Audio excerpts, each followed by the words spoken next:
Today's coverage of the IHSA Girls Class A Softball Championship is proudly presented by Country Companies Insurance. When it matters most, the country's behind you. And by Pepsi. Nothing else is a Pepsi. Welcome to Mineral Springs Park in Pekin, Illinois for the 1997 Illinois High School Association Girls Class A Softball Championship game. Hello, everyone. I'm Ann Penstone. I'm proud again to be working with Hall of Fame pitcher Lori Ramsey. And Lori, this tournament's been exciting, and weather's certainly been a factor. But the two teams that are playing tonight have been veterans of the tournament. Lebanon last year played 19 innings overtime, didn't get to the game. This year they get to the game in overtime, and they'll be playing for the championship along with defending champ Casey Westfield. What are the distinguishing characteristics between these two teams? Well, Nicole Bonensteel is a great strikeout pitcher with Lebanon. Last year she had 30 strikeouts in the 19-inning game. She's leading this year's tournament in strikeouts. She throws a great rise, a great screwball or in-shoot, pretty good off-speed pitch. And Lebanon has an excellent defensive team. Casey has Heather Black, also a very fine pitcher, and a much more potent offensive attack than Lebanon has exhibited. And they also play good defense. So one team has the big strikeout pitcher, the other team has the big offense. Well, the weather's been tentative all weekend, but you can see the sun is out, and we're just about ready to play ball. So stay tuned. We'll be right back.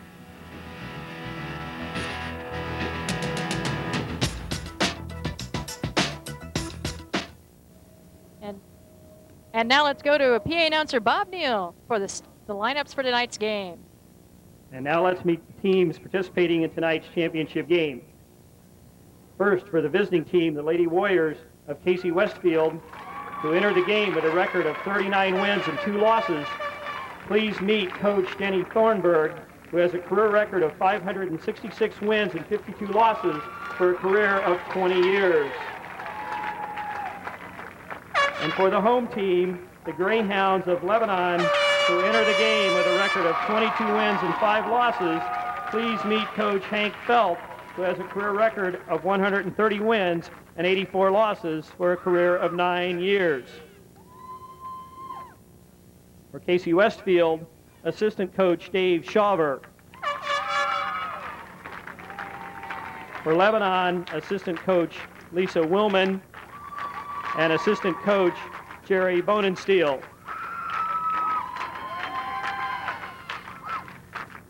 And now for the players. For Casey Westfield, number 3, Aaron Montgomery. For Lebanon, number 22, Jamie Polachek. For Casey Westfield, number 5, Casey Shawver. For Lebanon, number 26, Jennifer Reynolds. For Casey Westfield, number 7, Katie McClellan. For Lebanon, number 27, Amber Christ. For Casey Westfield, number 10, Angela Weber. For Lebanon, number 28, Monica Ronacher. For Casey Westfield, number 12, Jenny Wimbley.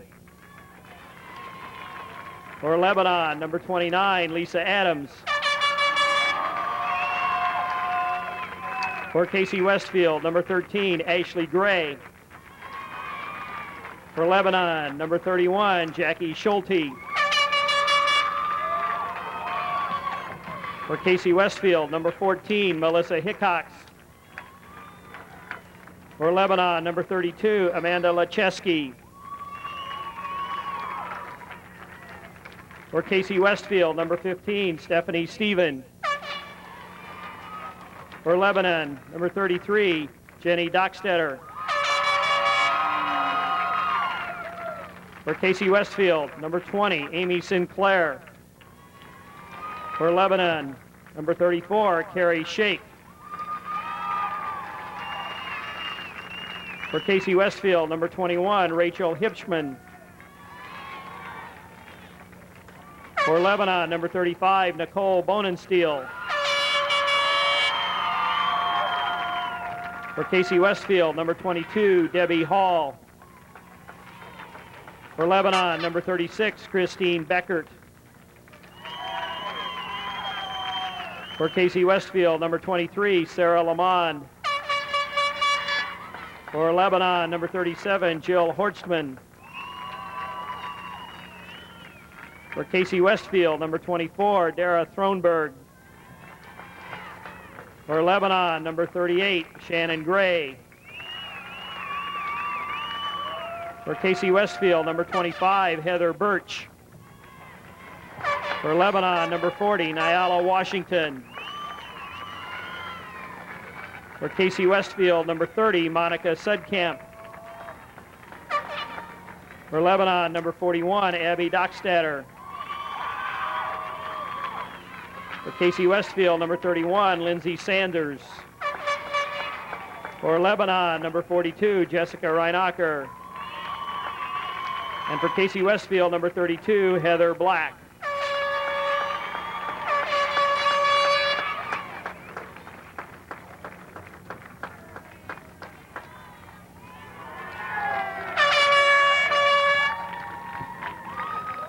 Well, there you have the teams that are competing for the Class A championship games, and right now the weather is holding. We're crossing our fingers, and we'll be right back for the first pitch right after this.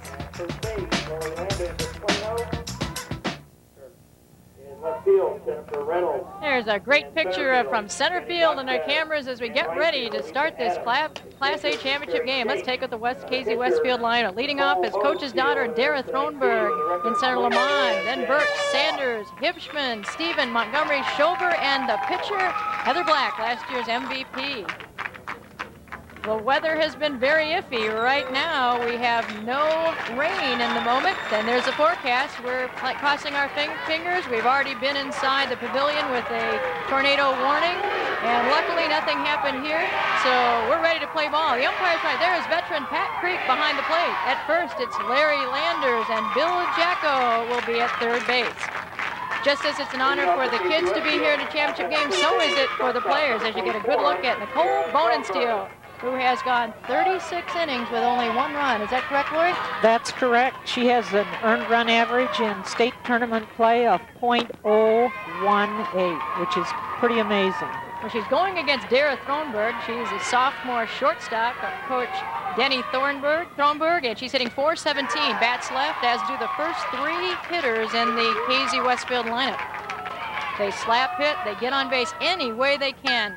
That one popped up on the good pitch by Bonensteel, and one out as she takes care of business by herself. That was the standard rise ball that she throws. She has as good a rise ball as there is in this tournament, probably the best rise ball. And Casey likes to bunt, and the hardest pitch to bunt and keep on the ground is a rise ball. And Nicole knows that, gave it to her. As we look at Sarah Lamont, she puts a nice one down and going to make Bonensteel work for this one. Hustles down to first for the first hit of the ball game. So Lamont is on. Lamont is one of the many underclassmen in Casey's lineup. She is a sophomore. As you see, she uses a drag bunt where you step with the back foot, cross over with the back foot, and come out running. And she had a very good running start on that bunt.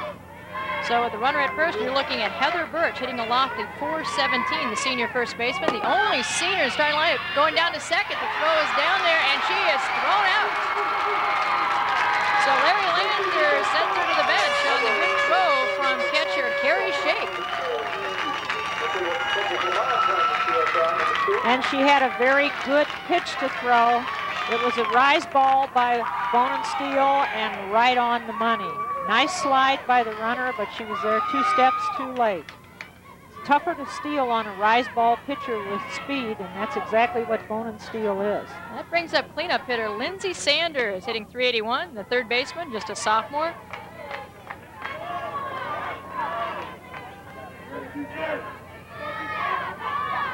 There's a good look at our pitcher, Nicole, ready and set.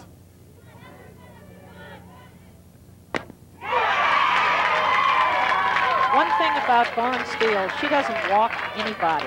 She had one walk the other night in 10 innings, and just is around the plate all the time. Never throws the ball down the middle very much. And on to shortstop. Oh, and overthrown as Monica Reinecker has trouble with that put out, and we're on with an error goes Lindsay Sanders. So we have another runner with 2 outs, and that will bring up Lindsay Sanders.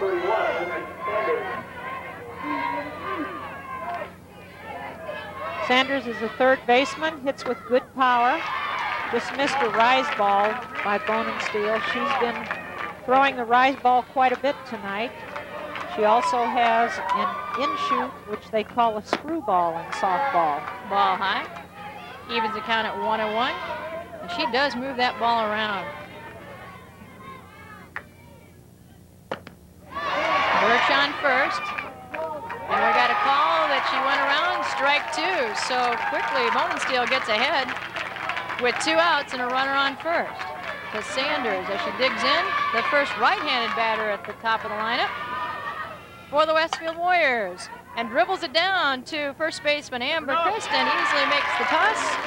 And they're out of the inning with no damage done. So as you see Lebanon lead the field, we'll come back with their turn at bat after half inning. 0-0. We'll be back.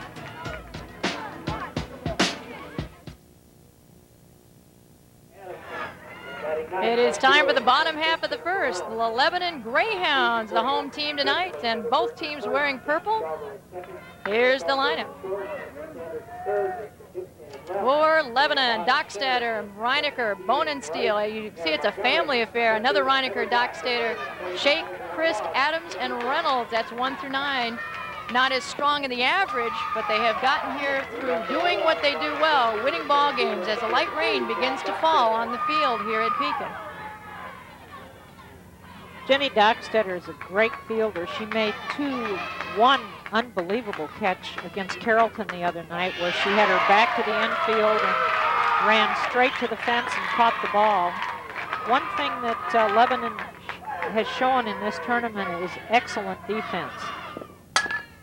Well, that ball hit right up the middle and finds a hole, so Dockstader does exactly what the Greyhounds wanted to do and gets some threat against Casey. I think it's real important for a team that's going against one that's been here so many times to get on the board first, wouldn't you say, Lori? Particularly a team like Casey that has such an emotional warm-up before the game that tends to put almost a run on the game before they get to the field.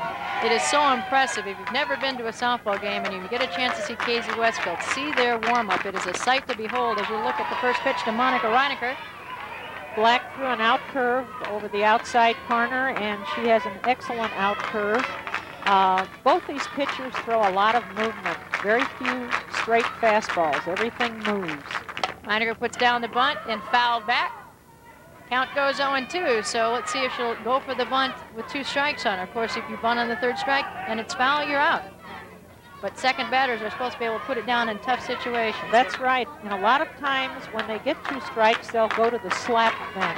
And when they slap the ball, if they hit it foul, they're not called out. And she is out, says Pat Creek. She's punched down, and that will bring up the pitcher, Nicole Bonensteel, who has also been on a tear at the bat.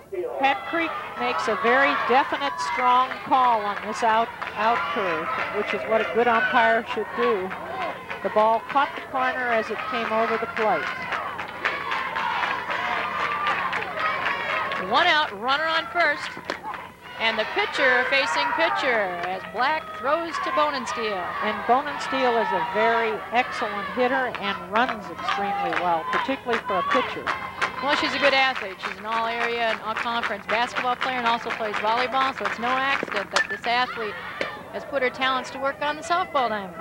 And she's number 1 in her class, in the junior class, and the catcher's number 2. Well, I guess they reflect their position numbers then. I guess they do. They reflect what is known as the intelligent athlete, and I think that's more the general rule. Absolutely, and it's the student athlete that we like to showcase here in Illinois, and they are wonderful examples of that. Tries to go out on her, but not biting. Nicole says, nope, not going for that one. And the count is 2-1 in favor of the batter. This is a hitter's pitch right here, and I don't think Nicole will take it if it's close. As a pitcher, she knows that. Fouled, hanging tough. It count evens at 2-2. There's 1 out. The runner on first is Jenny Dockstader. And Jenny has very good speed. as all leadoff hitters should. And of course, as Lori mentioned, she's used that speed defensively in this tournament, and she is a big reason why they're in this game. It's interesting, you talk about hitting, you talk about pitchers, but defense has been a key for both these teams. Well, she fouls it off the other way, so she's not leaving anybody sitting out there relaxing in any part of the defense. Casey and Lebanon probably have fewer seniors on the team than any two teams in the state championship game. Lebanon has 3 on the field, and Casey has only 1, Heather Birch. It is really amazing. It's a very young. Last year, of course, Casey brought 3 freshmen, and those kids are now sophomores, but they also have 2 more freshmen, so they just keep coming. The seniors for Lebanon are first baseman Amber Christ, right fielder Lisa Adams, and center fielder Jenny Dockstetter. They could be back again next year. Well, this is their 13th appearance at the state finals, and they have 10 trophies. This will be their 11th trophy. They're 4-time champs, and they'd like to make it number 5, just like the Bulls. This is habit with Casey. Lebanon has made both of their trips count. They have, we mentioned off the top, been in a 19-inning game last year, a state record number of innings. They lost that in extra innings, obviously, 1-0, and then they won 1-0 this year in the quarters. So they are no strangers to whatever happens to them. Black's doing an excellent job of living on the outside corner. She's throwing an excellent out curve, and we're a little bit late up at the plate, Lebanon is, in their swing. And of course, you better have a good second baseman if you're going to live on the outside corner that much. Whoa, lined the shot to left. That's going to move the runner, but it's hit so hard and quickly brought in by Casey that she'll have to stay there. But Nicole Bonenstiel stays on the tear she's been on and singles. I think you'll see by the pitch it's right up in her eyes and right down the middle. And Bonenstiel had a nice level swing at the ball and pulled it. It was a little bit more inside than the other pitches that Black's throwing thus far in the game. Look at the fundamentals of the Casey left fielder fielding that ball in the outfield. Knee down, blocking it with her body, all the things you want to see. They work very hard on fundamentals. They work very hard on fundamentals in their pregame warm-up. Well, Coach Thronberg says that they drill, drill, drill, so in a game they just have to react. They don't have to think. And Coach Felt contributed their march to the championship. When I asked him what he did to prepare for the championship game, he said fundamentals. Well, that brings up cleanup hitter Jessica Reinecker, third baseman, also a sophomore, hitting .250. She's got 2 ducks on the pond. She's another sister combination. That ball down the pipe on the outside and fouled out of play. Both Heather Black and Nicole Bonenstiel have pitched all 3 games in this tournament, which is somewhat common in softball, something you don't see in baseball. That went up in her eyes, but she made good contact just a little bit late, and again fouls it off to the right side. Count goes 1-2. There's 1 out. 2 runners on. This is the bottom half of the first inning of this Class A championship game. And threatening is Lebanon with Jenny Dockstetter up on second, wanting to come home. Black fires, reaches out and punches. It's going to move the runners one way or the other, and that ball thrown out. But she does advance the runners as Reinecker moves Dockstetter to third and Bonenstiel to second. And that will bring up second baseman Abby Dockstetter.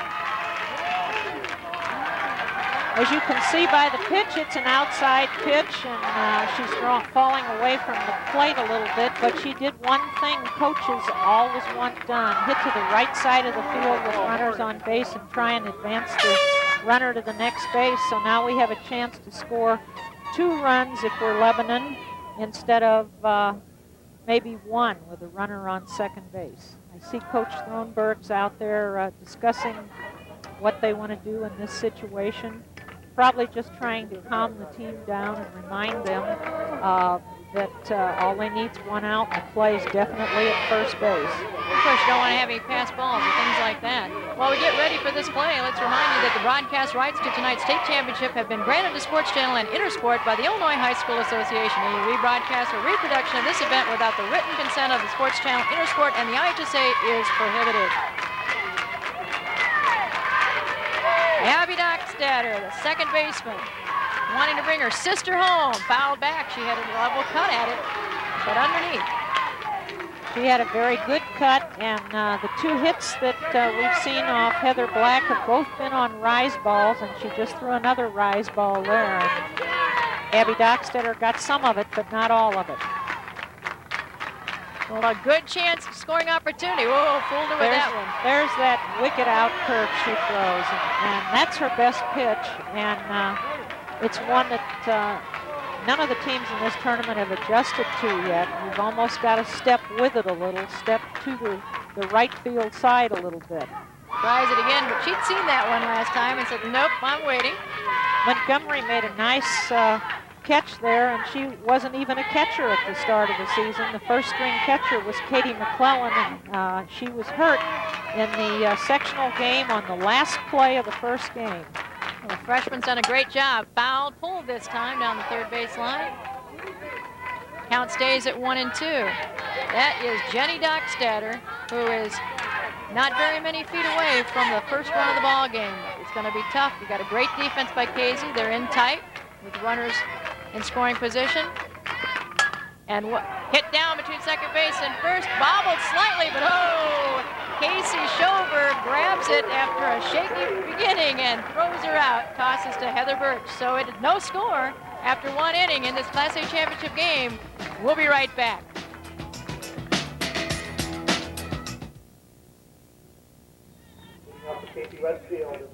There you see the meeting at the mound by the Lebanon Greyhounds as they had two runners in scoring position, unable to push them across. So Casey will come up to bat in the top of the second. And that will be Rachel Hipschman hitting a huge .447, the left fielder, a junior. And strike one is pitched by Nicole Bonensdale as we start the inning. In talking with Coach Felt before the game, he felt that Nicole Bonensteel, who has less time to rest than Heather Black had, in fact 2 hours to rest, would have a little trouble coming back at 100% in the championship game. Yesterday she had a tough 1-0 win, and today she had a tough 2-0 win. Well, it might have been a problem, but it sure wasn't against the cleanup hitter. She punches her out on a strikeout, so nice pitching by Nicole Bonensteel on this first batter. She just gets tougher with runners on base. She just picks it up a notch. It looks to me like she throws the ball harder with runners on base. That ball is fouled by Stephanie Stephen, out of play. So she's certainly been ahead of all the hitters so far, and that helps a whole lot with not having to throw so many pitches when you've had not so much rest. Right. One reason the Lebanon defense has looked good in this tournament, you don't have to make many plays behind the strikeout pitcher. You can also fall asleep, so foul tip, Stephen, and the count goes 0-2. So again, Nicole Bonensteel, who is 21-1 this year, is well out ahead. Infield weigh-in. And had 300 strikeouts coming into this game, 300 and counting. Well, 2 so far in this inning. As you will see on this replay, she's throwing that good rise ball, and the hitter swung aggressively, but with the rise ball, you swing where you see it, and then it's 2 inches over your bat, and that's what happened on that last pitch. Another strike, this one to Erin Montgomery, the freshman hitting .426. This is the young lady who came in, stepped in to be the catcher and call the signals for Casey. Casey moved 3 players when Katie McClellan got hurt. They moved Erin Montgomery to catch. They took a freshman that hadn't been starting, Casey Schover, and put her at second base, and they moved second baseman Stephanie Stephen to right field. 3 position changes, and they just kept right on rolling through the tournaments. Right now, the count's 1-2 as a waste pitch went down. Fouled, right to shortstop. Monica Reinecker for the 3rd out of the inning, so no runs, no hits, and nobody left. We're halfway through the second. We'll be back. Lebanon to bat right after this. We're back. You see the umbrellas are out, but right now they're catching nothing but a little bit of clouds, so we're hoping it stays that way. You can see the line score, bottom of the second. Lebanon, a team that's not been here before, getting a chance to get to bat. Their pitcher's been doing an outstanding job for them. And right now, we're going to have Carrie Shake, the pitcher, coming to bat. I'm sorry, the catcher. And she is number 2 in her class. Of course, it's really a tie. I mean, she and Nicole Bonensteels, but because their positions are numbers 1 and 2, we'll leave it that way. We'll leave it at 1 and 2. Suffice to say, it's a heck of a battery. Oh, and she nails that one out. Right fielder over shoulder catch, and a nice one made out there by Stephanie Stevens. Well hit by Carrie Shake, but it's a long out. By ex-second baseman Stephanie Stevens. She looked like she'd played right field her whole life. Was another pitch on the outside, and she got all of it. She hit it where it was pitched, to the right side of the field. Stevens turned and drifted back just as you're supposed to, and you notice she had both hands on that ball when she caught it, which is a big fundamental that coaches stress and sometimes don't get. It's pretty to watch when you see players do the fundamental things well, especially under pressure in a championship game. Up to bat right now is Amber Christ. Amber had the big hit in their early games, and she's done a heck of a job for them in this tournament. They had a scoreless inning streak of 28 innings, I believe it was, and she got the hit that broke that. Heather Birch, the lone senior, squeezes it for the out, so very quickly 2 outs for Casey against the Lebanon Greyhounds.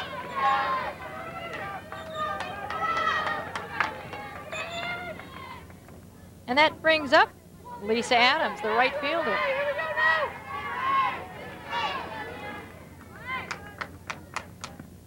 Lisa, hard right hit. Down the middle and right back up the middle.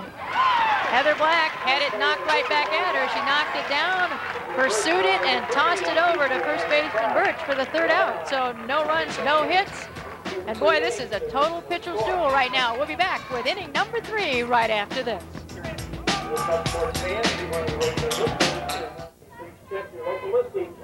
Nicole Bonensteel, you see her arm action. She says, throw it down, we're ready. And there's the line score. We said we play 7 innings, 2 have been completed.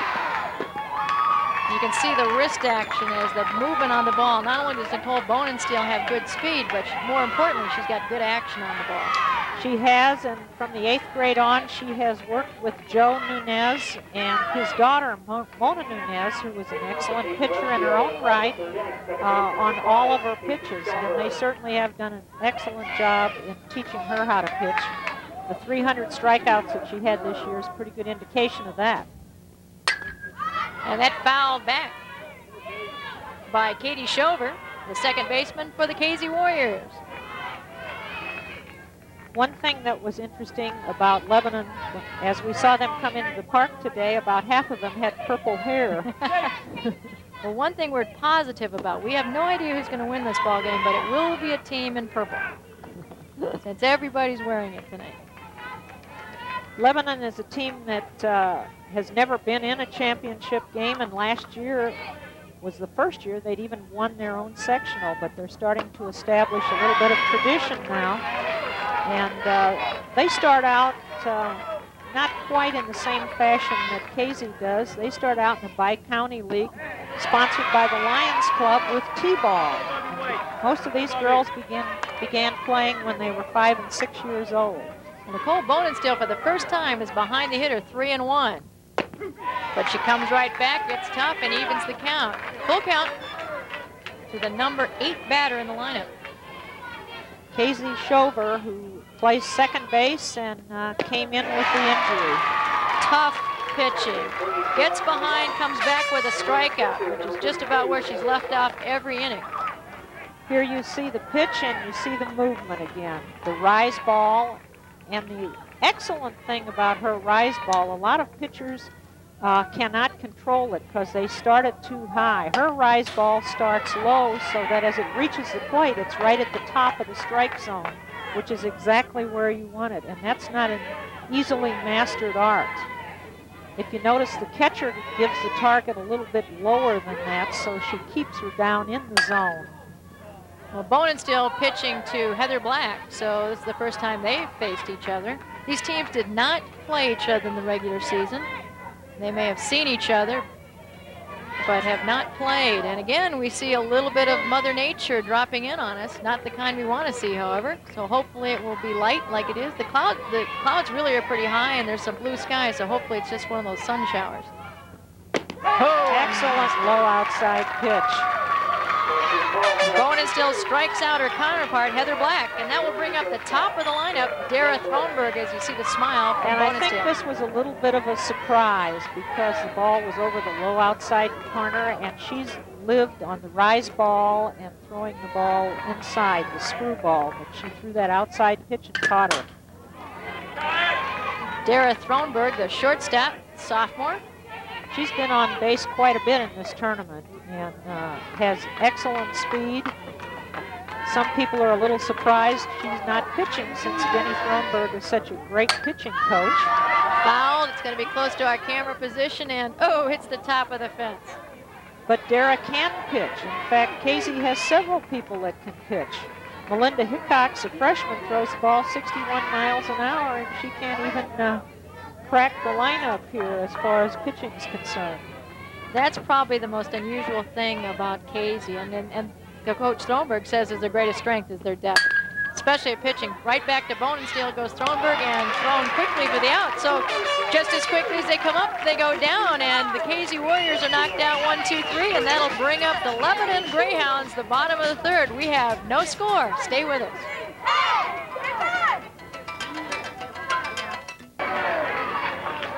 Well, we got Jennifer Reynolds, the left fielder, as you look at Heather Black, last year's MVP, and trying to get her team another state championship trophy. Just a junior. One of a long line of Casey pitchers, if you remember back to Julie Collins and people of that class. You know, they've had nothing but good pitchers all the way up and down the line. Well, as you know, being a pitcher, Lloyd, that is the name of the game in softball. For those of you that have never faced fast pitch and you really don't have any idea, you talk about the mileage somewhere in the mid to high 50s for most of these kids with movement. But remember, they're not very far away from home plate. It's like a big league baseball pitcher throwing the ball about 95 miles an hour. And for those people that were fortunate enough to watch our wonderful USA softball team this summer, whether on their tour or at the Olympics, it has just renewed the excitement about women's sports, team sports in particular, and the quality of American athletics. I think the quickness, the strength that the players showed, and the tremendous pitching sort of set the country on fire. They played before capacity crowds every session at the Olympics, and some of the international teams like China and Australia and Canada also played at that level. It's nice to see that it's a world sport now, not just a USA sport. Absolutely, and we're hopeful that it will continue to be a recognized Olympic sport as they head for Sydney. That ball went off the top of catcher Aaron Montgomery's glove, but no damage because there's nobody on. As you look at leadoff hitter Jenny Dockstader. Jenny got on in the first inning, and Jenny's an excellent threat to get down the line quickly. Well, she's singled, and she's trying to drop one in on a Texas leaguer coming hard. Oh, Sarah Lamont with a great catch out there in center field to keep the speedy Dockstader off the base paths.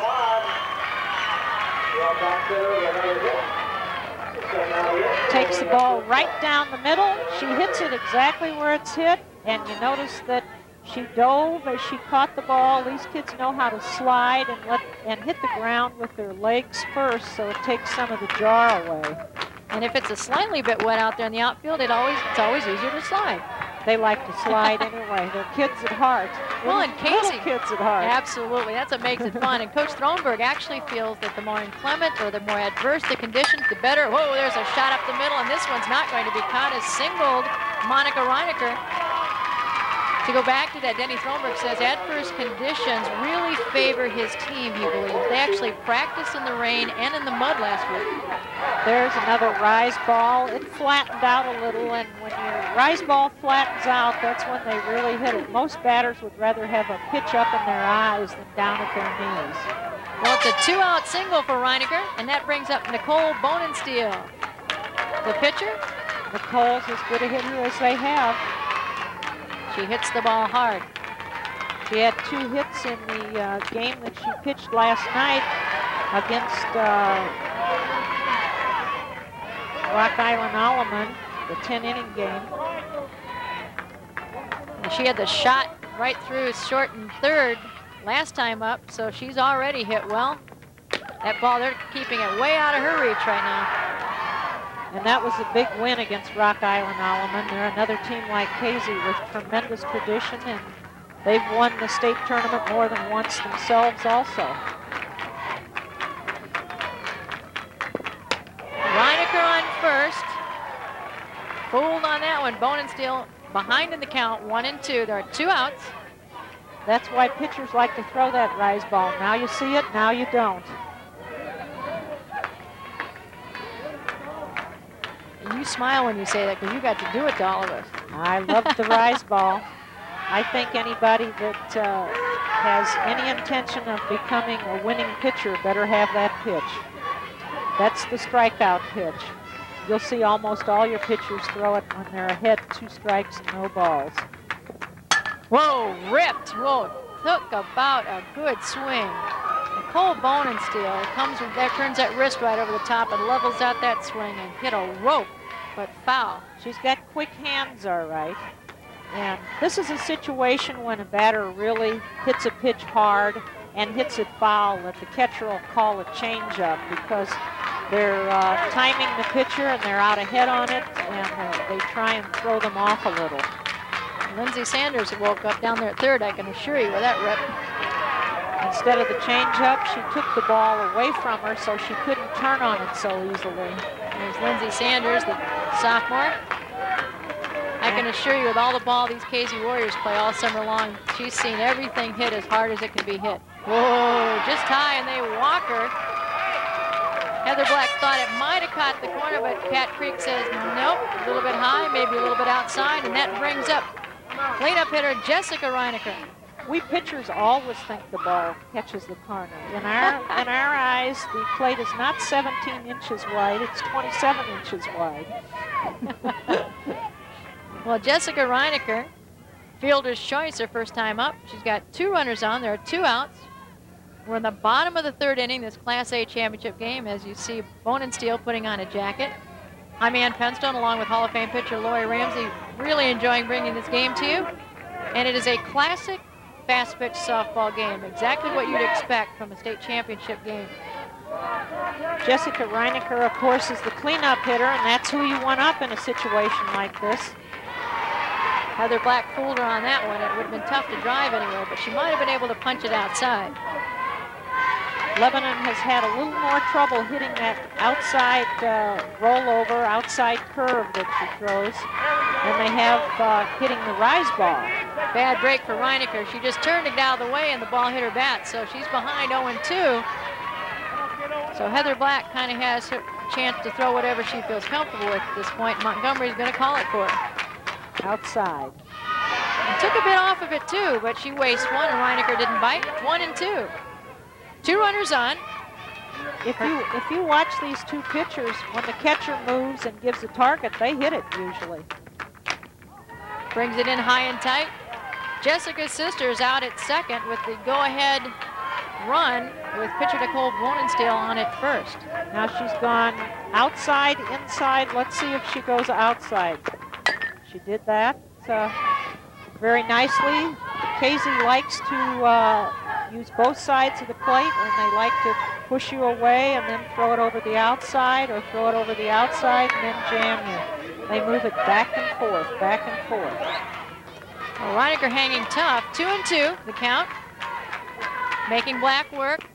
Whoa, got it up in the strike zone, and it's going to fall in for hit. Coming home is the other Reinecker, as Monica brings home the first run of the ball game, and Lebanon takes the lead in the bottom of the 3rd on a nice base hit to left field by Jessica Reinecker. You know, as the tournament goes along, Lebanon is showing more hitting. Last year they didn't, and this year they're showing rise ball. A rise ball again is the pitch they hit, and Hibbsman had a little trouble with it there, but that didn't cost them. As she brought it home, able to take second base was Jessica Reinecker. So there's runners at second and third. There you see Jessica, and that brings up Abby Dockstetter. Abby goes right back to Heather Black, and this will be an easy put out as she tosses over to Heather Birch, but not before after several hits. Two to be exact. There is the first run of the ball game, and Lebanon takes the lead after 3 complete innings. So stay tuned. Casey will be right back at bat.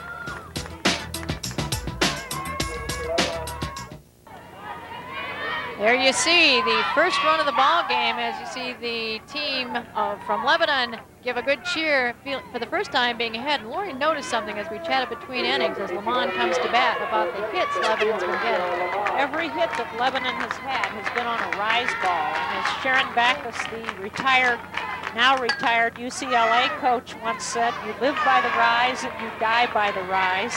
And when Heather Black has thrown the ball low and outside, she's either gotten a strikeout or a strike or an out, but they have hit her rise ball. Well, Lamond is 1 for 1 in this ball game, had a bunt single batting left, and they're going to try to keep that ball, of course, up and high so that bunting is difficult for her. She's got great running speed, and anything she puts on the ground is a threat. Not only are they playing in at first and third, but you can see the shortstop and second baseman. The shortstop's actually a step or two inside the baseline. So they know that when it goes on the ground, they have to really hustle. The second baseman's even with the baseline. The shortstop's a couple of steps in front of the baseline. And that ball is down in the strike zone, and Lamond looks at called strike 3. That's the first out of this top half of the 4th inning. As you can see again on this pitch, it's a rise ball that goes up and out. It's she can throw the ball that would break in on a right-hander or out on the left-hander, and that's a tough pitch to throw for a right-hander. Bonin still shaking off shake. Tough pitch. Very close, great camera shots. Our crew has gotten some tremendous shots around here, and they've worked very hard to get this game ready to be able to play. Not only the crew here at Mineral Springs Park, but also our camera crew. And thanks, guys, you do a super job to bring high school athletics to the public. Heather Birch, the batter.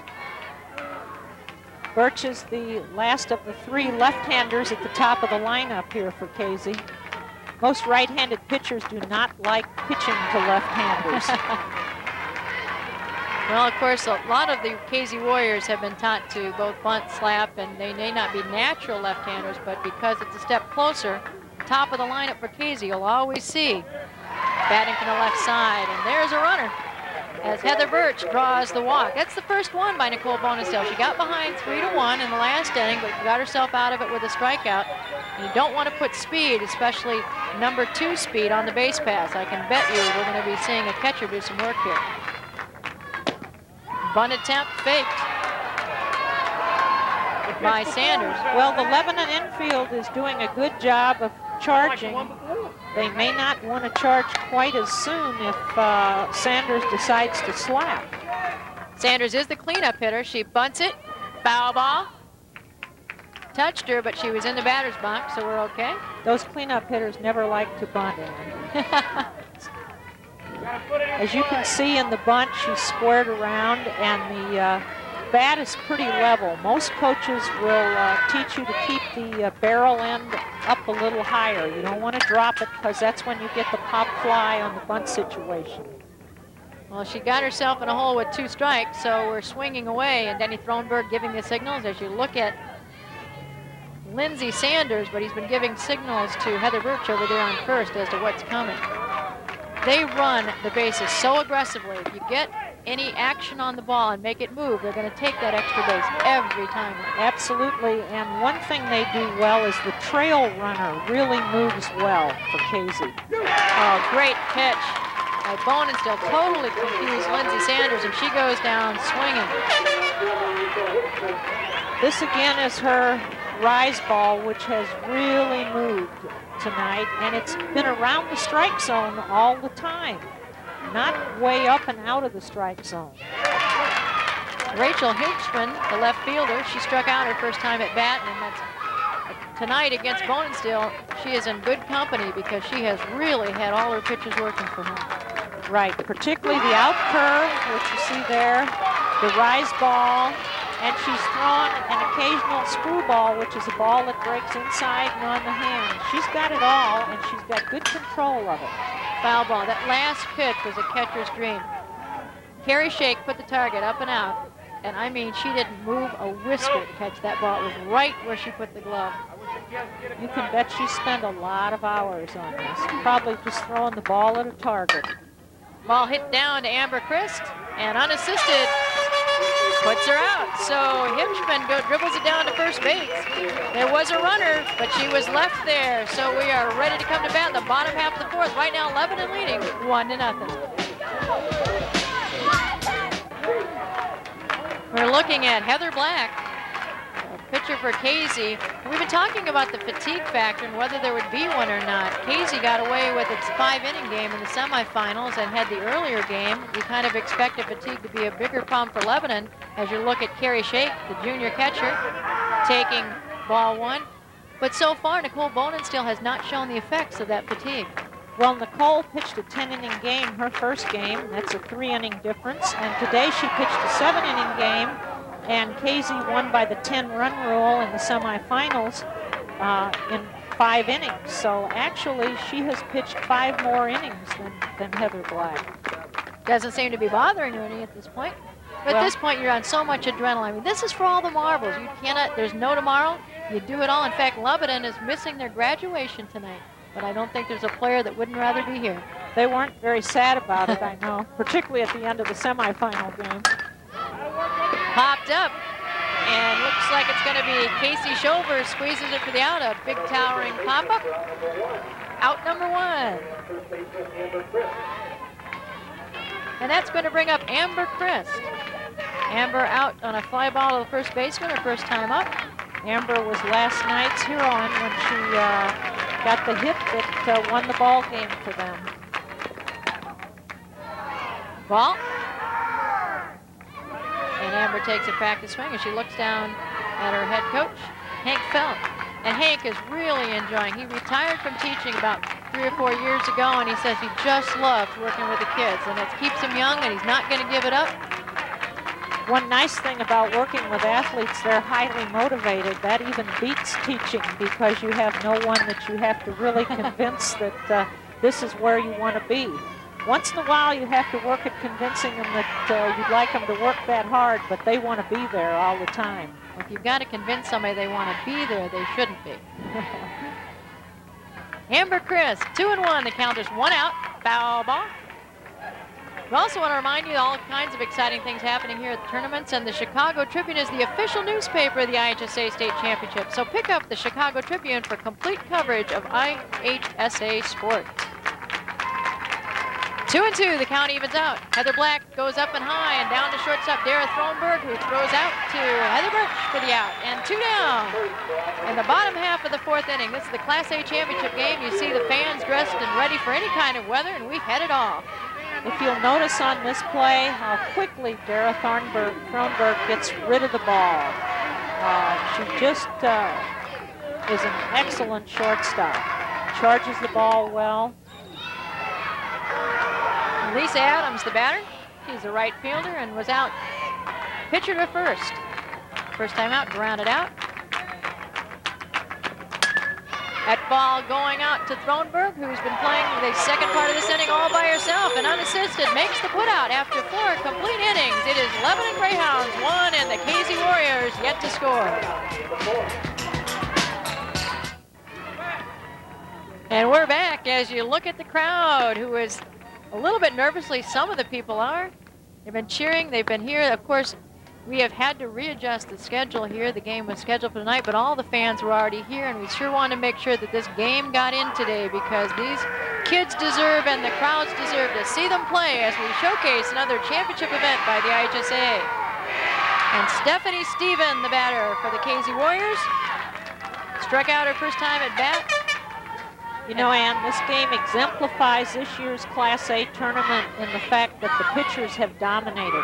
There has not been a single team in this tournament that hasn't had a pitcher pitch a good game. We had one lopsided game in the whole tournament, and that pitcher won her previous game 2-1. Well, Casey at bat, and of course after 5 innings, you do have an official game after this top of the half. So foul ball, Stephen. Hustle by Carrie Shake to make sure it stays that way, and everybody there. We've been real fortunate down through the years. I think we've only had one state championship game delayed by rain, and then that was finished the next day. Where Mary Struckoff, the assistant executive director in charge of softball, made a good decision to try to get this game in with the weather so iffy all day long. And though it is raining a little bit, there's no problem with the play, and the officials will make sure that there's no safety issues for the kids. That's first and foremost always the consideration. Bonensteel continues to pitch well, ripped down by Stephen. She got all of that one, but pulled it foul. Woke up Thronberg. That was your flat rise ball right there. And Stephen's got a real quick bat. She really got around on it. There's Denny walking away. That's the first time they've thrown a ball in due to the fact that I think it was wet. When it really starts raining, if it really starts raining, you'll see the towels come out and some problems. I don't think the rain's been a problem with the play thus far. No, it hasn't affected on this field. And terrific. Oh, great pitch. Stephen looked at it after ripping the one foul and goes down. And that's going to bring up Erin Montgomery. This is your basic rising out curve. And right into the target. If you notice, she knew she'd been had. She knew it was there. Get a look at the movement on that ball. Remember, only 40 feet away. Look at the movement from outside to inside in that shorter distance, and you get an idea of what it's like to bat against these kids. Not only was the movement amazing, that catcher must have moved her glove about 1 inch to catch the ball. Well, that's what's so amazing about Bonensteel. She is always right on the target.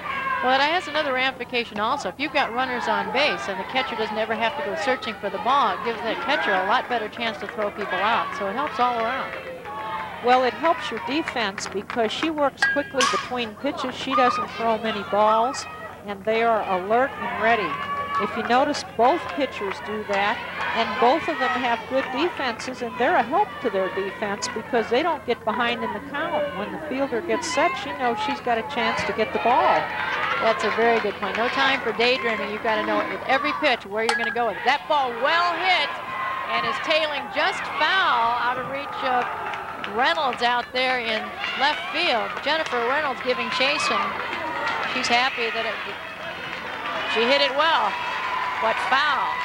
A quick bat gets it deep to left field, and the fence in softball in this park is 200 feet from home plate, and it's reachable by these girls. They can hit the ball over the fence. There have been several catches in this tournament right on the fence. Well, over the years, we've seen a few go over the fence, but not very many. You saw the pitching toe of Nicole Bonensteel, and it's worn out. It's taped to hold that shoe together, because she's probably worn it out from dragging it all these years. Look at the bottom. The sole's almost off. Well, she's pitched a lot of innings this year, too. Montgomery over the top of our location right here. Fouls it again. Full count. 1 out. And just like you've got your favorite glove, you also probably have your favorite shoe. She's probably got a new pair at home, but doesn't want to switch at this point. I sure wouldn't switch anything that got me to a state championship game. That ball hit. Oh, nice field backhand by Reinecker.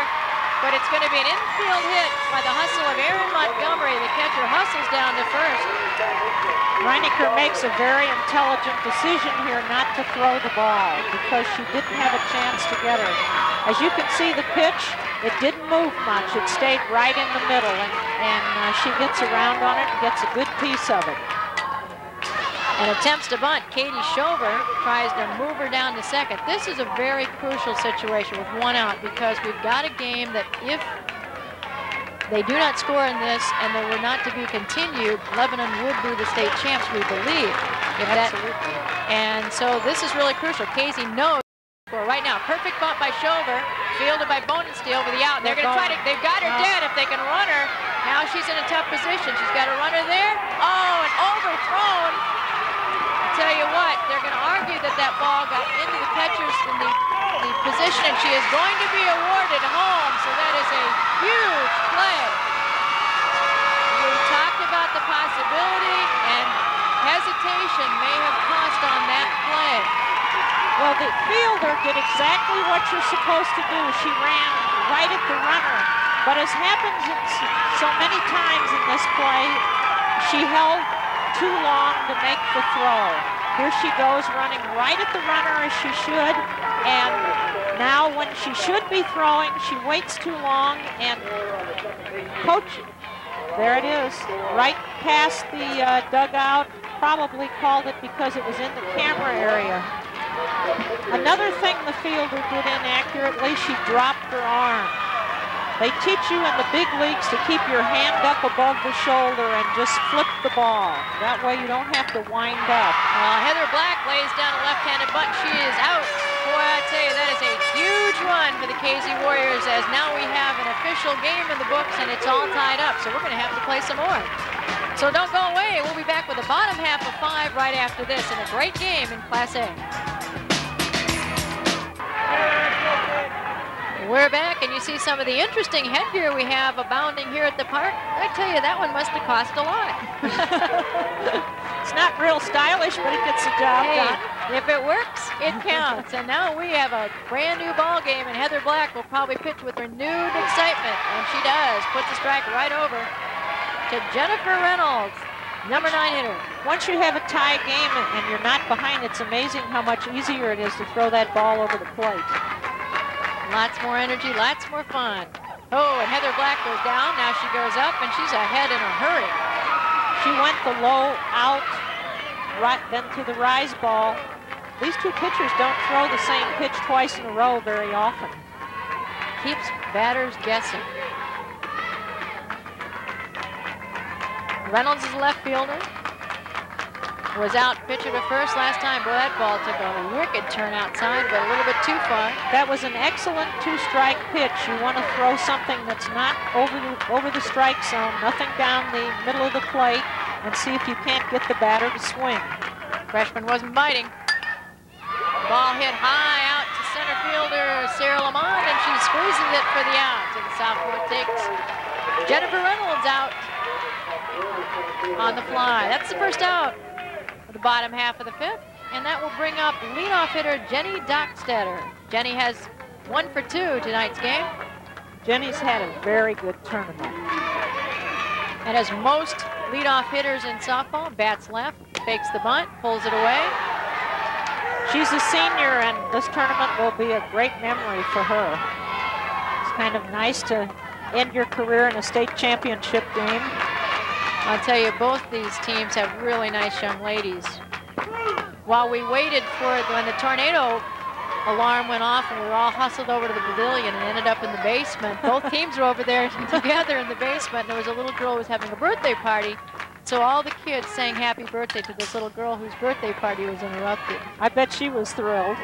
She's probably at the game tonight. She probably is. I know this, a lot of people came to her party. And not all of them were invited.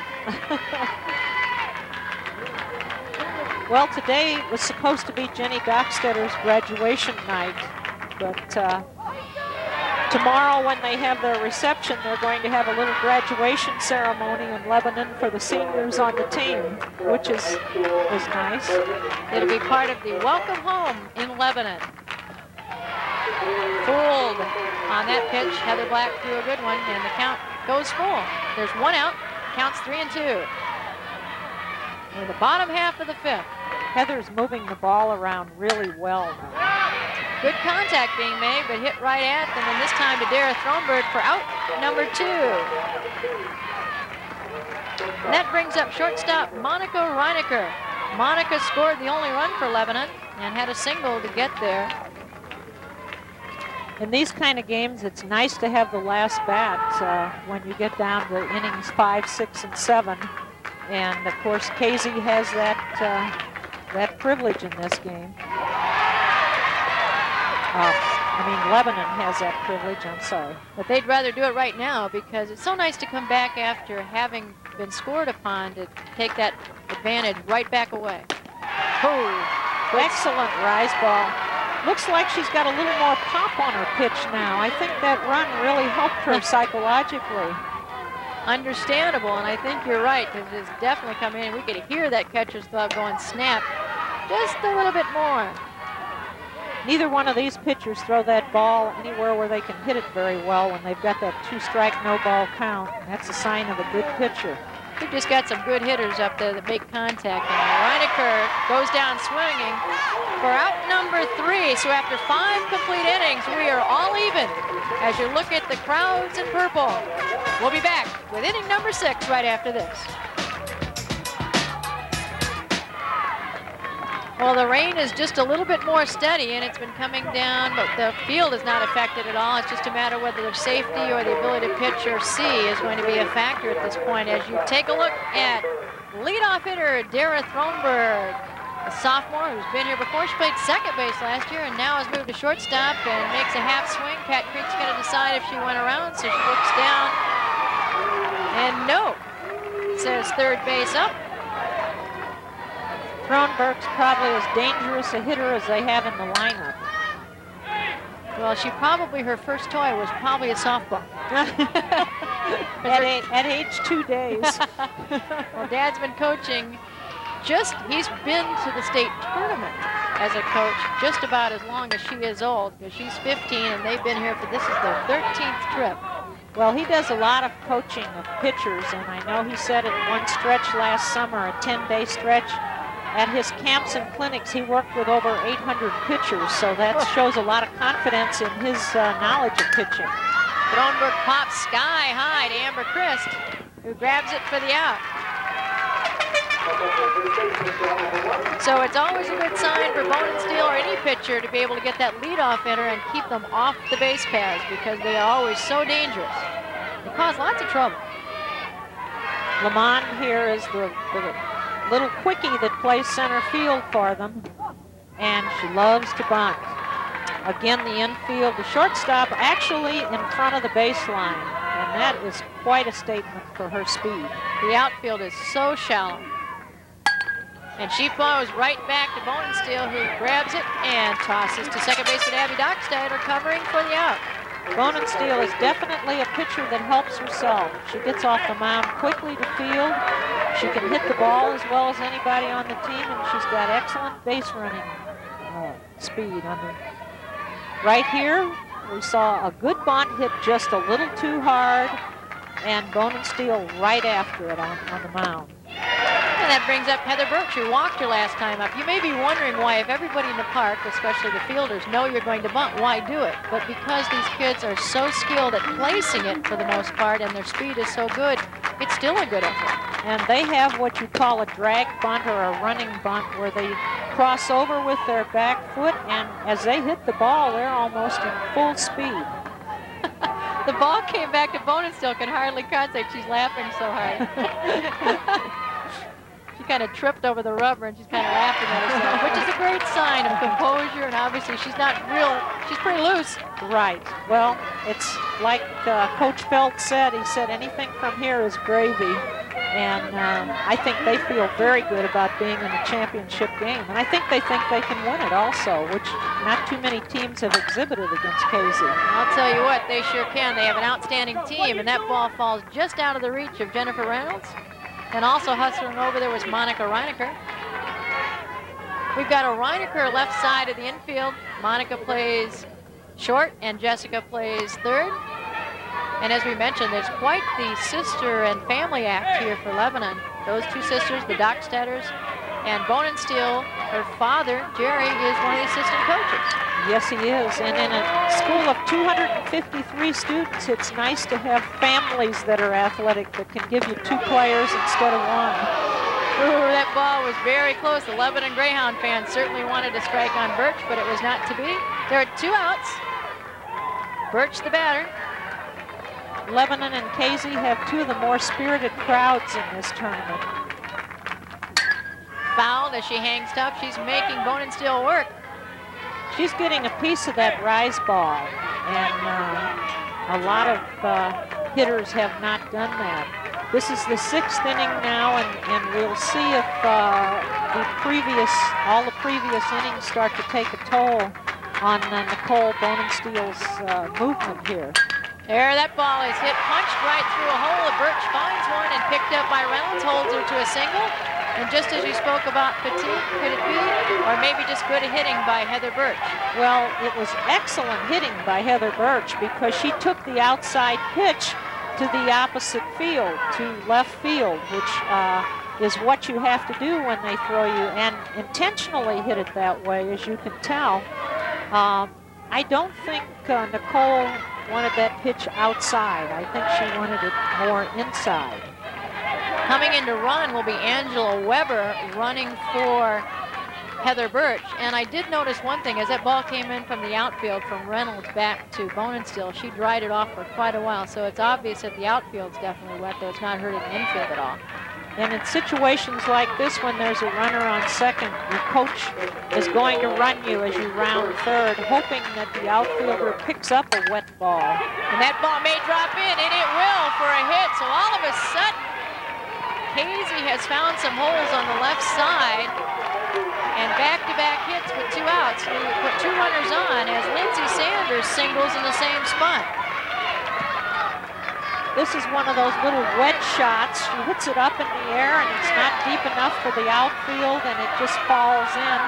It's deep enough that the shortstop can't get to it, and the left fielder, of course, is trying to pick it up and throw it at the same time, and that's pretty tough to do also. Well, Rachel Hibschman is the best hitter in this lineup, and she has yet to be on today. So I would bet that she is a bit due and would certainly like to produce out of the number 5 spot for the Casey Warriors. Well, she's had trouble with the rise ball in her previous times at bat, and that's where they're going to pitch her. Great pitch. That one went up, and I think they probably remember that. Now, Bonenstiel, as Lori had mentioned, really seems to get mentally tougher with runners on, and here's a time that she needs to be. Two good Another pitches. rise ball. 0-2. And, of course, this is what they've given her the whole time that she's been up at bat, and the way they're pitching, I bet she'll go low and outside. There's the target, and boy, what a beautiful pitch. You called it, Lori. So they got in trouble. Casey put 2 runners on with singles, but Lebanon able to weather the stand, and they'll be back to bat in the bottom half of 6. We're all tied up. Class A championship ball. We'd like to remind you as we come back here that the next IHSA event will be on Sports Channel on 1997 IHSA Boys State Volleyball Championship tonight at 10:30 Central Time. Stay tuned. We want you to see everything we have to offer. And there's not such a good look at the weather right now. It doesn't look like it on the ball field, but you can see it off the tarmac. And out to the field goes Casey, and up to bat comes Nicole Bonenstiel. She'd like to help her own cause right now. The hits are even. Lebanon with 2 errors. Of course, they all came in that 1 inning when the ball went into a camera position and the runner came home as it was considered out of bounds. Well, the play there was made just a little bit late, and when you do that, you get yourself in trouble, and that's fairly standard for a rundown play.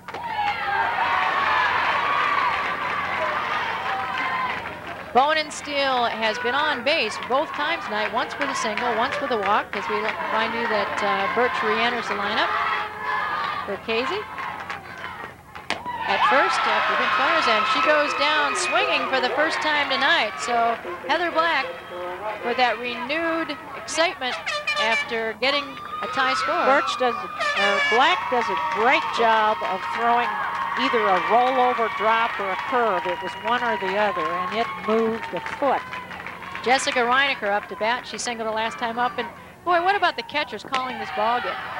Well, I think they've done an excellent job. I don't think these pitchers have thrown 2 pitches in the same spot very often. They really move the ball around and obviously have excellent communication with their pitchers, because the pitchers just hit the target and don't shake them off. If you notice, they just take the sign, and rarely do they shake off a catcher. I've seen Bonenstiel shake a couple off, which is kind of unusual, but obviously she knew what she was doing. They have both pitched as expected. Outstanding ball games. The defense has been outstanding behind them, and we've had the good contact of good hitting teams. And that ball is hit high and into left field, says Rachel Hibschman, and she squeezes it for the out. The junior? Well, the amazing thing about Erin Montgomery is that she wasn't the starting catcher until just very recently in the sectional tournament. when Katie McClellan got hurt, and she's just a freshman, and she's catching with the poise of a senior that's been there all year. Actually, that catch was made by Jenny Wembley, who entered the lineup in this half to play left field, so no rest for her. She comes in and makes the out. This is part of the sister act, Abby Dockstetter, a good player in her own right. Abby plays second base.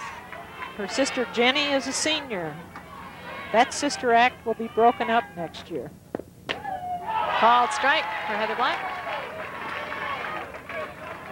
I'll tell you, Ann, Heather Black, the last couple of innings since they got that run, that was a breath of fresh air for her. She's throwing the ball harder, and it's moved more. Well, we found Abby Dockstetter finds a hole just as you say that. And it was the high pitch again. And with 2 outs, we have a runner on. It's Abby Dockstetter, and that brings up Carrie Shake. There you'll have a look at what Heather Black has done today in this game. And every single hit has been off of a high pitch by Lebanon. That last hit was a high pitch also. And not all of them have been flat rise balls either. Some of them have been moving. Lebanon's just done a good job of staying right with the pitch. It'll be interesting to see if Coach from Lebanon will decide to send a runner in this tight ball game. I doubt it at this point, but you never know. You've got to make things happen. You have to create things, and it's a little easier being the home team with last bats. It certainly is. And Erin Montgomery did an excellent job of framing that pitch, which is pulling it back over the plate an inch or two. It was on the outside corner and was maybe a strike and maybe not a strike, and she got the strike by pulling it in. There's Hank Felt doing what he loves, coaching softball. And he gave the signals down to Carrie Shake, and I'm sure it was get a hit. Very close. Called ball. 1-2 the count, 2 outs, runner on first. It's always easier to call the pitch 100 feet away on the bleachers than it is 3 feet away directly behind the plate, I've noticed. The best part is you're never wrong when you're in the bleachers. Took a little bit off and threw the rise high and outside. 2-2 the count, 2's across the board. Dockstetter on first, Shake at the plate. Lebanon here in the bottom half of the 6th in a 1-1 Class A championship game. Goes high again, and the count is full, so the runner can take off on the pitch. So if there's contact made, and the ball, we know, could skid if it gets to the outfield because it is wet out there.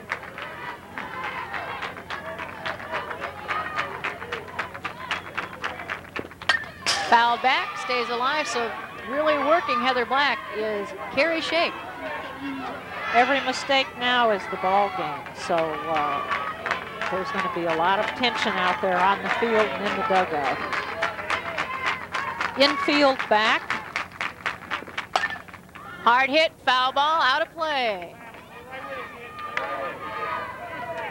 So Carrie Shake has made contact with everything that Black has thrown that Shake wanted to take a cut at. And Black has been taking her upstairs for most of this at bat. Right. Casey plays defense so intelligently. If you notice how far back all their infielders are with a force out at second base. And that ball has finally popped up, and third baseman Lindsay Sanders squeezes it for the out. So there was 1 runner left, but no damage done. So after 6 complete innings of play, we are still tied at 1-1. We'll be back with Casey at the bat.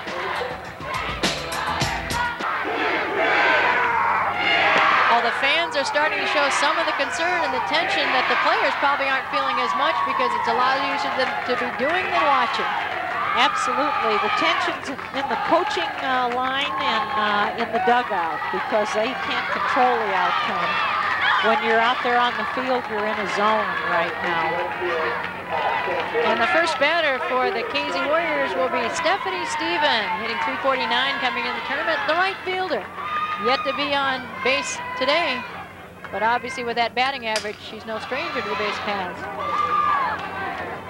And this has been a terrific ball game as far as execution, and you could see the same thing again next year because only 4 players won't be here that are in the starting lineups. Kind of scary thought if you're one of their opponents throughout the year. Ball gets away.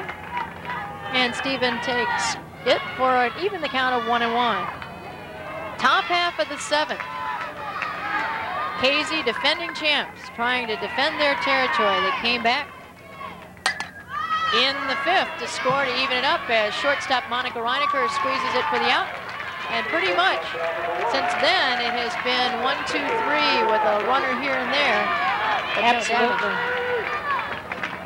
Do you suppose we're in for one of those 19-inning games, Ann? Well, I'll tell you what, Lebanon has certainly been the extra inning team of destiny here. Last year, they set the record with 19. That's unbelievable. 30 strikeouts. Bonin still threw in a 19-inning game. That's just unbelievable.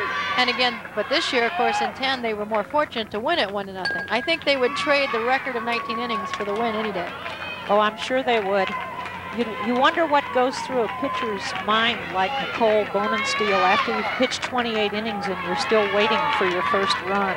What's the most innings you ever pitched in one game? 24 and got beat 1-0. Oh, I'll bet it hurt more that you lost than you were sore for 24. You know, when you pitch that many innings, you're like a wind-up doll. You just go back and forth.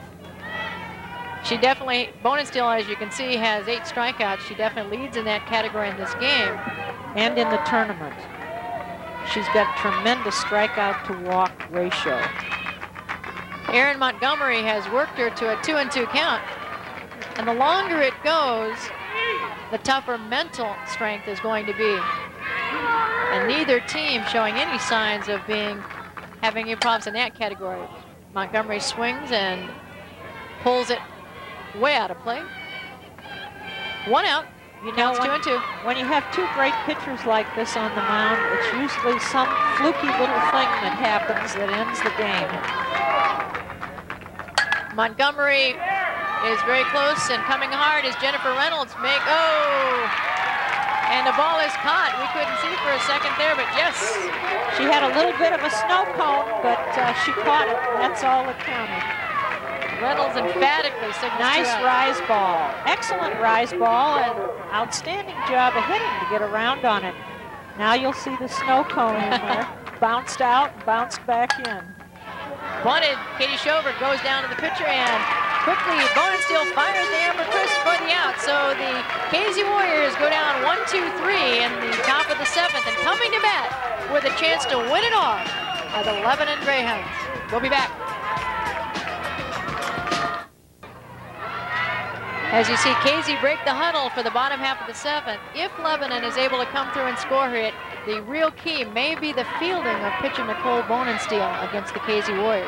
Casey, down through the years, and certainly in this tournament also, has started almost every rally with a bunt, or it's been in the middle of their rally, and their teams have had a terrible time throwing them out. There have been many misplays on bunts, but Nicole Bonensteel's been almost perfect on getting over there to field bunts in this tournament.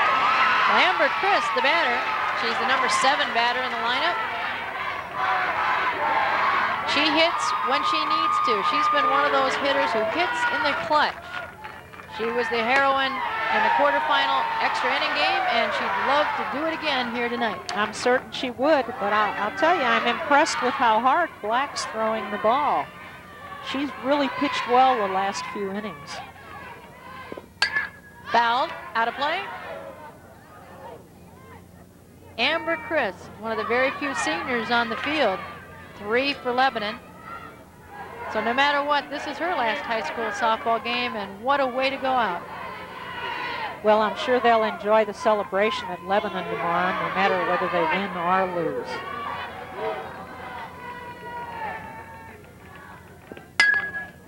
Hard hit right at Dara Thronberg. She grabbed it and throws for the out. Heather Birch made a nice scoop at first base. A lot of your first basemen do not turn their glove correctly on this, and that's when they get themselves in trouble. Thronberg throws the ball down a little bit, and Heather Birch has the pocket of the glove facing up and her eyes right on the ball. Both hands there, fundamentally perfect. Strike 1 to Lisa Adams. As we look at her batting, we would be remiss for not mentioning how great a tournament is being run by the staff here at Pekin High School. with Barb Waddell and Kent Ayers. They do an outstanding job and have for years, as this tournament is in its 22nd year and the 13th of the two-class tournaments. And the two-class tournaments, I think, have been the way to go, just like two-class basketball. That way, instead of having one champion in the state, you give two schools a chance to be overjoyed, and there's not too much wrong with that. You know, this morning it rained all morning, and they had the infield fully covered with a big, big tarp. And in watching the grounds crew take it off, they didn't spill a drop of water. It's dry as a bone out there. We had the new tarp this year, and I guess it's pretty heavy, but one thing is for sure, it did a magnificent job. There were puddles everywhere in the world but on this diamond. That's right, and they had about 12 to 15 people out there moving that tarp. The grounds crew has taken wonderful care of this field during the tournament. Foul out of play. Well, they've had plenty of experience over the years. This site has been the location for national tournaments and very many regional, sectional, and all kinds of level of play. And there's a good reason why we have it here. It's because of the outstanding work here and the job of the administration to put this on. This has been a softball community for a long time. Well, it's so centrally located, too, and it's been a lot of fun, and there's a lot of history out here at this park, so we're enjoying it, and we sure hope you are, too. I'm Ann Penstone, along with Lori Ramsey, bringing you this game. Class A championship softball, 1 out, 2-2 on the batter, and we are all tied up in the bottom of the 7th. A run here for Lebanon will be for a championship trophy. If not, we'll go to extra innings.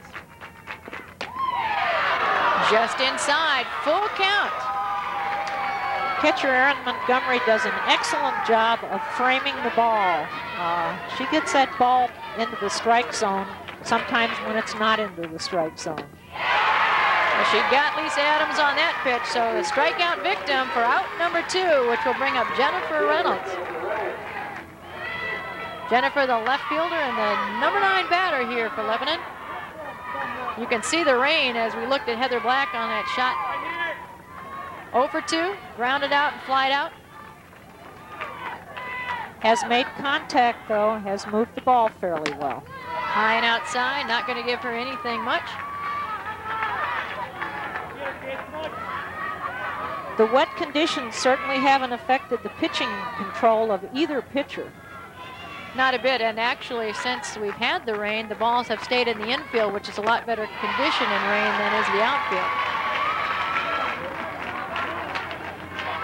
I think the fact that the rain is falling fairly steadily shows the wisdom of the IHSA decision to move the game up. That's a tough call to make, and they made the right call.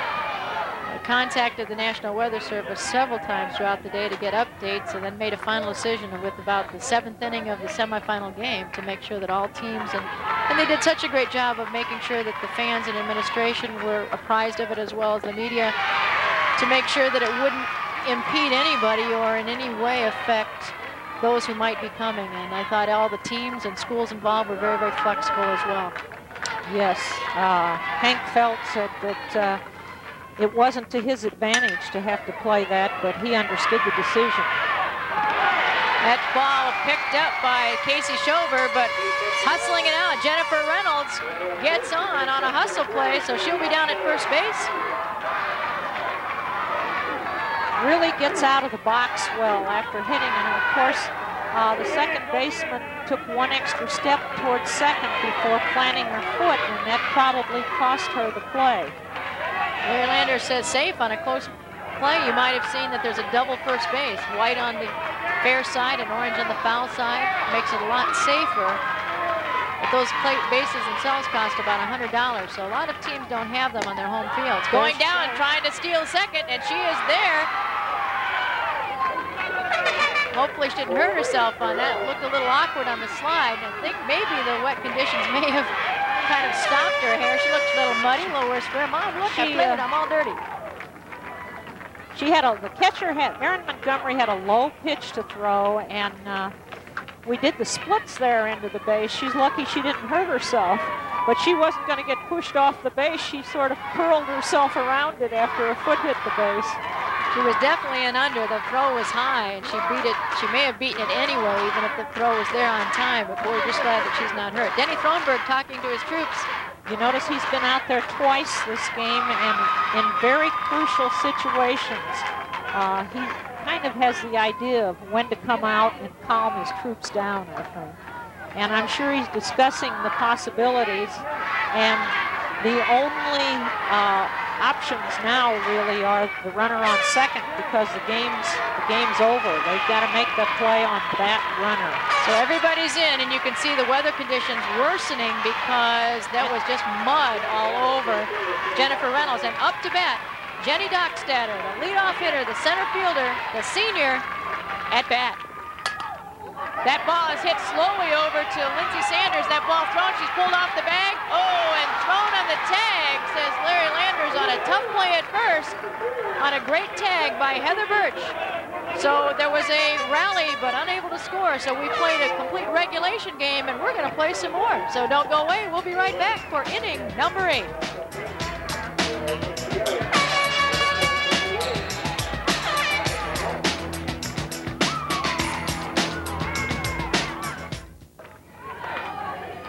Well, you can see the rain gear is out in full regalia right now as you see a completed 7-inning game. The line score with both teams tied.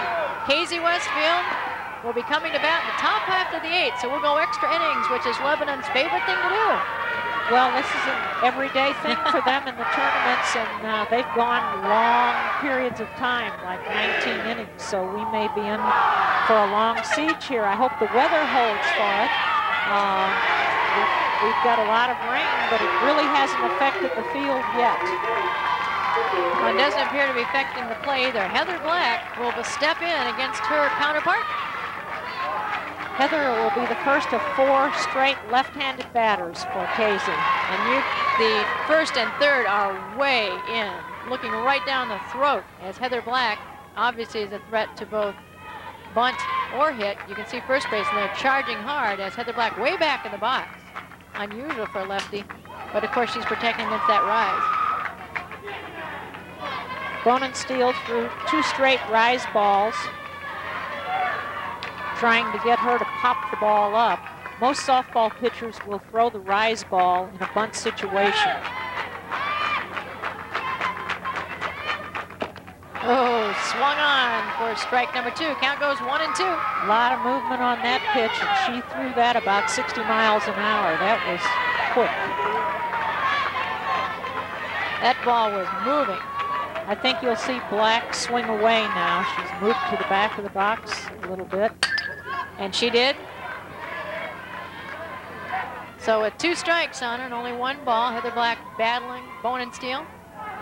In softball, when you get 2 strikes and you want to bunt, some hitters go to the slap, which is a form of the bunt, because you square around the bunt and then flip your wrists a little bit at the ball, and they call that a hit, and you can hit it foul and not get called out. We'll talk about a team that practically invented the slap. That's the Casey Warriors, but right there, Heather Black is punched out by Pat Creek. And that's out number 1 in the top half of the 8th. You'll see this pitch come right across the low outside corner. It was a low rise ball, actually, as it cut up, but it was on the outside corner. And that brings out Dara Thronberg, the sophomore, yet to be on base, the dangerous leadoff hitter. And they're in on her, too. She's a potential bunter. That's one of the things that makes Casey so very dangerous. And if they get on with those left-handed hitters and they have 4 in a row, if you start at the bottom, they are so aggressive that they just keep moving people. And like you said, the trail runner is almost more dangerous than the lead runner. But right now, it's the first runner that's going to count. As Thronberg hustled down to first, and she is out. Third to first for the second out of the inning. Excellent play by Jessica Reinecker, and she didn't rush the throw, which is the thing that happens to so many people when they field balls hit by these quick left-handed batters. She stayed right with it. She didn't look at her. She came up. She got her feet turned in the direction of the throw. Most people throw the ball away when they do not step in the direction of the throw. Great job by Jessica Reinecker. And now it's such a mental issue. Sarah Lamond is the batter. There are 2 outs. Goes for the bunt attempt on this drag and unsuccessful. 1-1 the count. Lamont's probably the quickest of the entire left-handed group. And loves to bunt, as we mentioned before. Infield way in. And there's a slap attempt, fouled, out of play. Little wedge shot over third base. Those always make pitchers mad when they land in fair territory. And they count for doubles with speed like Lamont has. Absolutely. Every little thing. At this point in the ball game, as Lori mentioned before, it's so tight that it's going to be some little thing that's going to make the difference. No attempt. Pat Creek utilizing the other umpires here in the field. It's a team effort for the umpires as well as the players on the field as she looks down to double check whether there was any attempt to swing. Lamont 2-2 with 2 outs. Ball is high. There's been very little question of any calls in the game, either on the bases or ball strike counts behind the plate. And that's a tribute to the quality of the umpires who have achieved being at the state tournament as well. And umpire-in-chief Bobby Mattingly and her crew done a great job of getting everybody ready. I don't believe this is Pat Creek's first assignment either behind the plate in the championship game. You are definitely right there. That ball inside. Bowen still wanted it, but not so. So we have a runner with 2 outs for the Warriors. She asked a question. I think she asked the umpire where the pitch was. And it's one of her rise balls, as you see, and is right there on the borderline of the armpits, which is the old strike zone, but most umpires don't call that a strike now. Well, there goes Lamont. You could just about bet on it. She's the fastest player on the team, and she is safe. So a runner in scoring position for Casey with Heather Birch, who singled her last time at bat at the plate.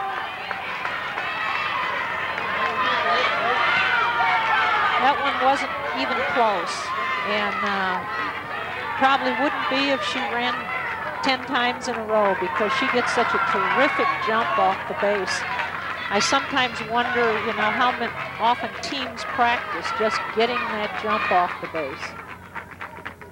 Oh, that ball's hit in the gap, and that is going to score. Sarah Lamont as Birch nails one in the left center. Going back on it is Docksetter and Reynolds. Reynolds quickly gets it in, but it's a double and an RBI double for Heather Birch as she brings in Sarah Lamont.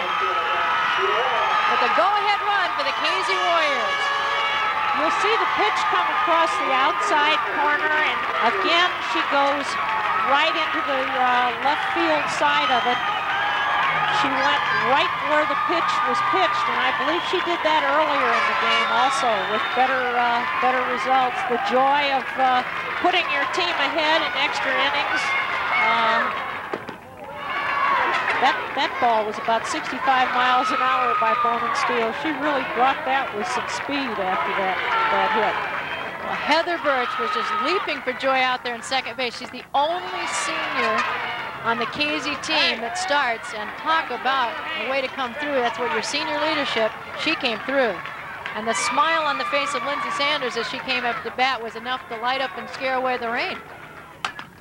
That ball popped up, but caught by Jessica Reinecker, but not after some damage was done. And right now we have a new leader. Casey Warriors go in front for the first time in this ball game, 2-1, with Lebanon coming to bat. Come right back.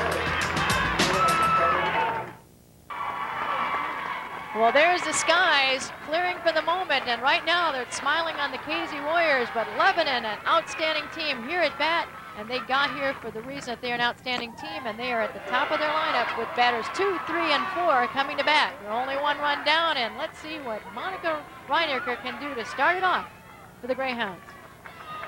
The coaches called the team together and had a long talk with them between innings, and I think that was a good idea to settle them down a little bit after the run by Casey and maybe get them focused on getting a run here. Reinecker, who scored the 1 run for Lebanon, but fired over there by Lindsay Sanders for the out. Tell you what, this is one of those games that's been so well played that you hate to see anybody not take home the championship. They're both deserving. They're outstanding teams. They've been well coached. They've been supported by their schools and their fans, and they've been a class act as they've been here at the tournament. Well, as Coach Feld said before the game, there aren't any losers in the championship game. And while one team may score fewer runs, these two teams have both played winning softball. Absolutely. Nicole Bonenstiel back to Black, and Black didn't hesitate at all. Sometimes pitchers wait around on those, but she just wanted to get it out of her glove and get it over for the out. She did what all the Casey's fielders do. Notice how she gets both hands on it and looks the ball into her glove. Excellent. Well, Heather Black is 1 out away from pitching her second straight championship game, and it's going to be to Jessica Reinecker, the cleanup hitter for the Lebanon Greyhounds. Jessica had the RBI in the early inning in the third and would like to start it off again. There it is. It's going to fall in for a hit unless we got a great catch, and we do, and what a way to close it out. Stephanie Stephen on the diving backhand grab shows you what championship softball is all about, and the Casey Warriors pile on to show their appreciation. And that's the most fun of all, being able to leap on that pile at the end of the game.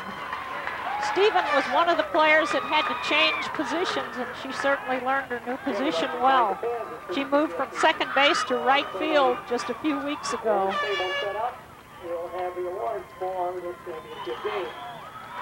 There you see.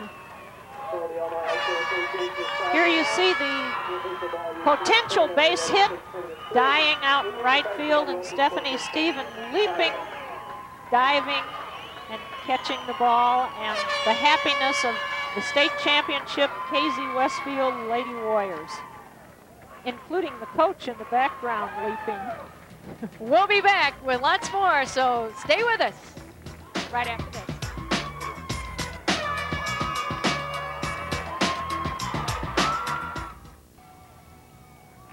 And here is your Pepsi play of the game, and as befitting, it's the last play of the game off the bat of Jessica Reinecker.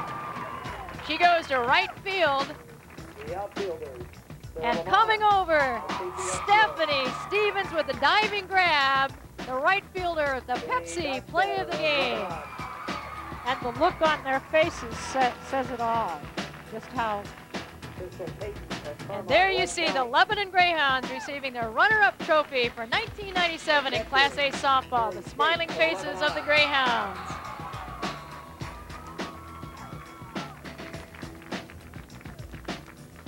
And the state champs, headed by pitcher Heather Black, they hoist another championship trophy, number 5 for Casey Westfield. They are your state champs for 1997. Lori, what made the difference in this ballgame?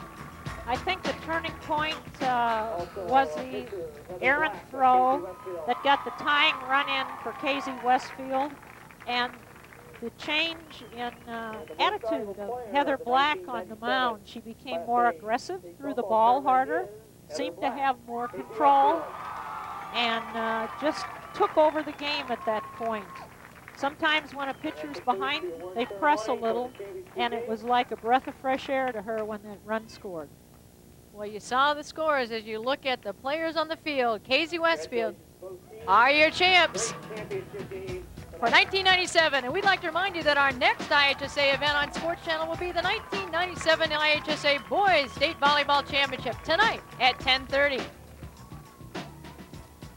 This game was produced and directed by Dave Turner. Our associate producer is Matt Luke. Production manager Tim Sutton. And our vice president of programming at Sports Channel is Rex Lardner. Remote facilities were provided by Trio Video of Chicago. Once again, the girls' Class A softball champion is Casey Westfield Warriors, beating Lebanon 2-1 in 8 innings. For Laureen Ramsey, I'm Ann Penstone saying goodbye for now. The proceeding has been a co-production, Sports Channel and Intersport Television.